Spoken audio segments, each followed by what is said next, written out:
قال حدثني مالك عن أبي بكر بن عمر بن عبد الرحمن بن عبد الله بن عمر بن الخطاب عن سعيد بن يسار أنه قال: كنت أسير مع عبد الله بن عمر بطريق مكة، فقال سعيد: فلما خشيت الصبح نزلت فأوترت ثم لحقته.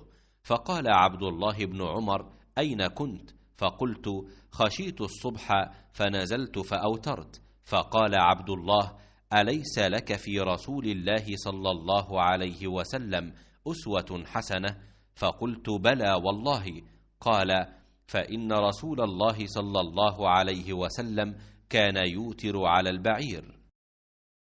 इमाम मालिक ने बयान किया, उन्होंने अबू बकर बिन उमर बिन अब्दुर्रहमान बिन अब्दुल्लाह बिन उमर बिन ख़त्ताब से बयान किया और उनको सईद बिन यसार ने बतलाया कि मैं अब्दुल्लाह बिन उमर रज़ियल्लाहु अन्हु के साथ मक्के के रास्ते में था। सईद ने कहा कि जब रास्ते में मुझे तुलुए फ़जर का ख़तरा हुआ तो सवारी से उतरकर मैंने वित्र पढ़ लिया और फिर अब्दुल्लाह बिन उमर रज़ियल्लाहु अन्हु से जा मिला। आपने पूछा कि कहाँ रुक गए थे?